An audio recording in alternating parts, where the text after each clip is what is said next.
Du er jo en af de uheldige, der er blevet behandlet anderledes i arbejdslivet på grund af din seksualitet. Fortæl om dit første arbejde og om dine oplevelser. Ja, jamen mit første arbejde. Mit første arbejde var i et IT-firma, hvor det startede med at gå rigtig, rigtig godt. Folk var meget søde mod mig, og jeg følte, at jeg var på lige fod med andre, selvom jeg var homoseksuel. Men så fandt jeg ud af, at jeg faktisk blev kaldt bøssen nede i hjørnet af alle, undtagen lige mine tætteste kollegaer. Og hvordan fik det dig til at føle? Det fik mig, det gjorde mig sådan lidt utilpas. Jeg følte mig ikke særlig tryg derovre længere, når folk gik rundt og talte sådan om mig bag min ryg.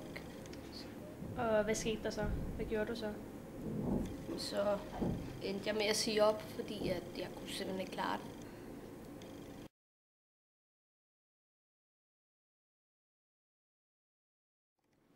Og så efter du sagde op, så tog du til en jobsamtale. Hvordan foregik den? Jamen altså, den jobsamtale, den foregik sådan her. Jeg har kigget på dine ansøgninger og dit CV. Det ser rigtig lovende ud. Fortæl mig lidt om dig selv. Jamen, som sagt, så hedder jeg jo Tim, og jeg er 32 år. Så er jeg uddannet som programmør, og også uddannet inden for IT. Jamen, det er jo fantastisk. Det er jo dig, vi står og mangler. Jamen, det er jeg rigtig glad for at høre. Nå, det var jo sådan set alt. Jeg tror ikke, vi mangler noget. Jo, der er det med arbejdstiderne. Passer de godt ind til dit privatliv? Ja, men de passer fint, vil jeg sige. Altså, jeg har ingen børn. Det er kun mig og min mand. Der er din mand. Ja, altså min mand Jakob. Hvis de ikke er, jeg var homoseksuel, gør det da en forskel? Nej, overhovedet ikke. Vi har bare rigtig, rigtig mange ansøgere, som også er gode. Ja.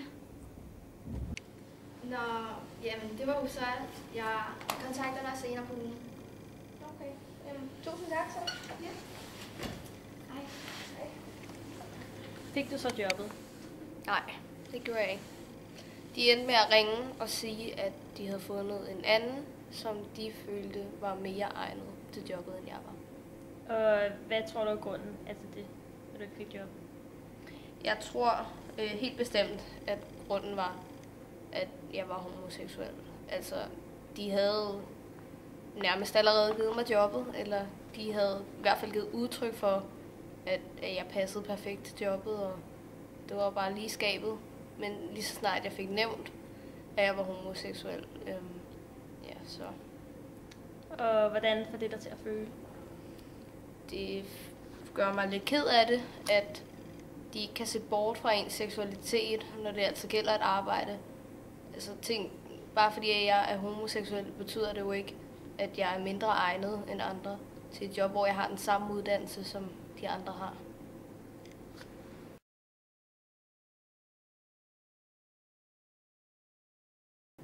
Så tog du til en anden jobsamtale?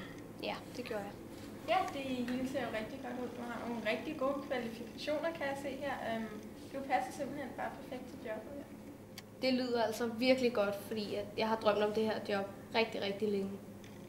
Jamen, det er da rigtig godt at høre. Jeg har kun lige et enkelt spørgsmål. Er der noget i dit privatliv, som kan påvirke dine arbejdstimer? Nej, jeg har ingen børn. Og så har jeg en kæreste derhjemme. Det lyder jo perfekt. Jeg har fået rigtig mange ansøgninger, men jeg vil nok sige, at din er den bedste, jeg har set indtil videre. Så, jeg kan ikke sige det med garanti, men jobbet er højst sandsynligt dit. Det er jeg utrolig glad for. Det lover jeg, det kommer jeg altså ikke til at fortryde. Ja, så vil jeg sige tak for nu. Tusind tak. Tusind tak.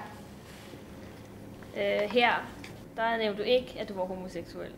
Hvad var grunden til det? Grunden til, at jeg ikke nævnte, at jeg var homoseksuel, var ren og skær frygt for, at min seksualitet ville overskygge mine faglige kvalifikationer. Fik du så jobbet?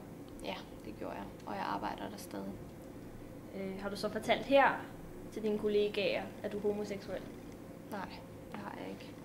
Jeg er bange for, at de ikke vil acceptere mig som den, jeg er, og behandle mig anderledes end heteroseksuelle. Og rigtig mange mennesker har jo negative fordomme mod homoseksuelle. Har du noget at sige til dem, der har fordomme? Ja. Jeg synes, at det er rigtig ærgerligt, at der er nogle af jer, der har det sådan. Og vi er jo mennesker ligesom jer, og vi burde blive behandlet på lige fod med alle andre. Det påvirker rigtig, rigtig manges liv, altså homoseksuelles liv, at de har de her fordomme.